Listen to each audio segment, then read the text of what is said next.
Hey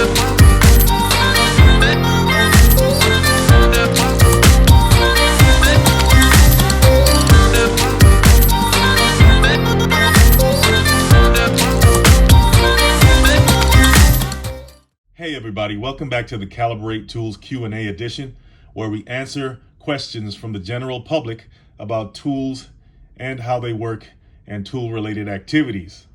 So sit back, take out your pen and pad, take some notes, and we're going to jump right into it. Okay, the first question is from Terrion out of Los Angeles, California. Hey Terrion, how you doing? Well, Terrion asks, how does a jackhammer break up concrete? So how do jackhammers work? Well, you have three types of jackhammers out there, okay?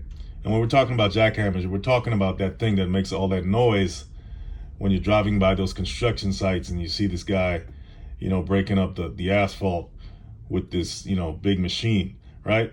That's the jackhammer. Well, like I said, you have three types. You have the pneumatic jackhammer. Now, the pneumatic jackhammer is powered by compressed air.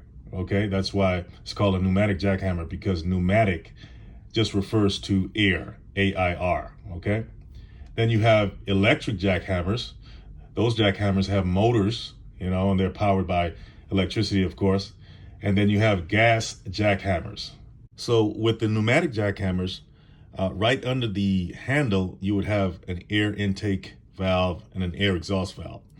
So you would need a compressor with a hose, obviously, that will supply the pressurized air to the air intake valve. And that pressurized air would push down a pile driver that's connected to the bit. Now that's the chisel that breaks up the concrete.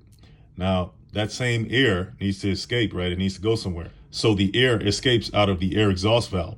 So as long as that air is supplied to the tool, with the compressor and the handle trigger, then that up and down cycle of the pile driver will repeat itself. And that's how you get that motion of the pile driver.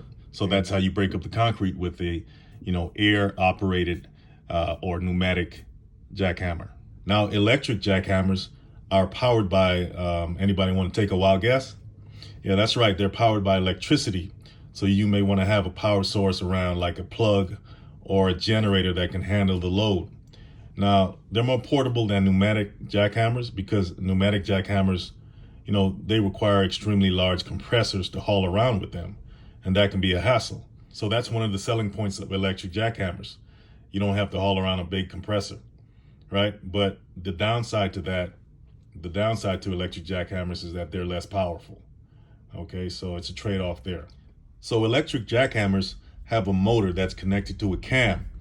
And if you know what a cam is, it's kind of oval shaped, and a rod of some sort, usually a metal rod, is connected to one end of that oval shape. Okay, so when that oval spins, because it's connected to the motor, when that oval spins, it'll drag that rod all the way around its rotary cycle. It'll drag it all the way around in a circle, right? But at one point, it'll drag it all the way, say 180 degrees. That'll be the furthest it can go.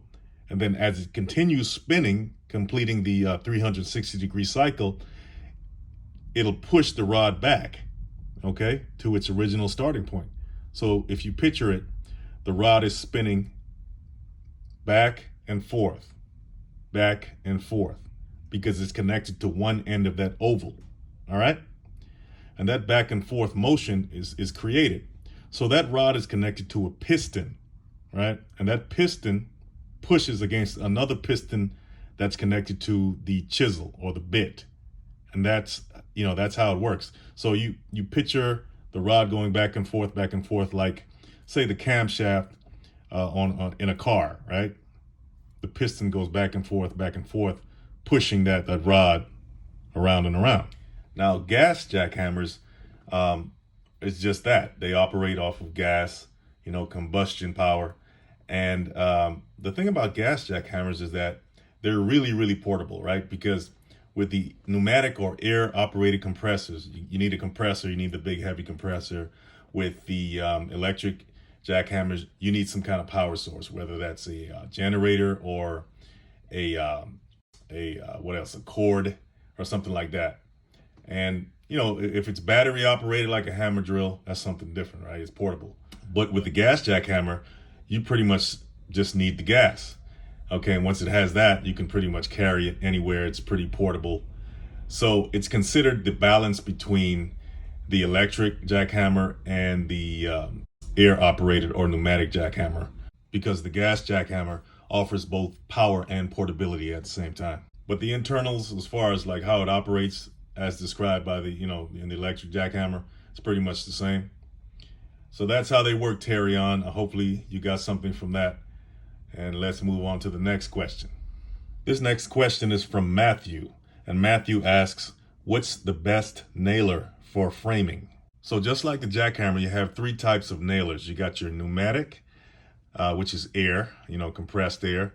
And then you have your fuel powered nailer, which is a combination of a fuel cell and a rechargeable battery. And then you have your cordless, which is just the battery only. We know that the pneumatic uses compressed air for power, so you'll need a compressor, which is an added cost and hassle. But the benefit to the pneumatic is that it's more powerful and it allows for rapid firing, and it also has a constant source of power, from the air or the atmosphere. That's pretty much unlimited. Now with the fuel cell operated nailers, they work with a rechargeable battery, like we said. So they work in tandem, and they last longer than a cordless battery, okay? They also weigh less, but the downside to fuel cell nailers is that they emit fumes, okay? And breathing in those fumes is not pleasant at all. Then you also have the added cost of replacing the fuel cell, right? Once the first one dies on you. Now, with the cordless nailers, and that's battery only, their biggest benefit is the portability, right? So the next thing you want to consider, Matthew, is the run time. And that's just how long you can run the tool before you have to recharge it, replace the battery or whatever, right? So with a pneumatic nailer, you can run it forever because its power source is the air. So that's practically unlimited, okay? With a fuel cell operated nailer, you can get up to about 1,300 nails out before you have to replace the fuel cell with a new one. And then with the cordless nailer, that's just the battery only. You can get around 900 shots before you have to recharge the battery. Some other factors you want to consider, Matthew, is the magazine type. So the magazine is where you store the nails. They got two types. They got stick and the coil magazines. Now the stick magazine, they accommodate long strips of nails, but they can't store as many nails as a coil magazine. The coil magazine is that round cylindrical magazine you see on nail guns. So you want to consider the size of the project that you're going to tackle, because a coil mag can take you a lot further. Then there's the question of brushed or brushless. Now brushless is getting more commonplace because of its efficiency over brushed, and because the motor is frictionless, it lasts longer. Last thing I want to mention is the framing angle. If you notice on framing nailers, the magazine is tilted or slanted from the nozzle, right, back toward the handle. This is supposed to help in getting into tighter spaces. So they have different angles to choose from. Obviously, the closer the magazine slants toward the handle, the tighter spaces you'll be able to reach or get into. Oh yeah, I almost forgot, Matthew. You want to consider the nail type for your nailer. They got two types. They got the clipped nails, and then they have the round head nails. The clipped nails look like thin pieces of metal with no head. The chief benefit to those is that you can pack more of those into your magazine than you can with round heads. But the downside is that they're not considered as secure because they're much easier to pull through the wood than a round head. So Matthew, probably the top three brands out there now is the Freeman pneumatic, the Pass Load cordless, and the Metabo HPT cordless. And then I think the fourth place is the Numax pneumatic. So take your pick, Matthew. Hope this helped. So that's it, guys, for today's episode of Calibrate Tools Q&A. And if you have any questions or comments, please leave them in the comment section below.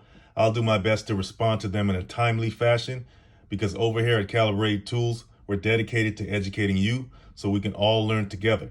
So if you learned something today, hit the like and subscribe button, the notification bell, and don't hesitate to share the information as well. Stay tuned, guys.